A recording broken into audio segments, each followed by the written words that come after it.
మా అమ్మ చేతితో ఈ పూట తింటాము ఏడాదిలో.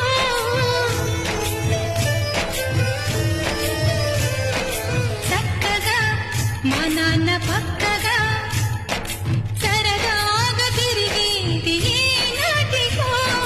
పొద్దున్నే పరుగులు పెడతారు, రాత్రికి ఎప్పుడో వస్తారు. మరి మరి అడిగినా కథలు చెప్పరు, మేమే చెప్పినా మనసు పెట్టరు.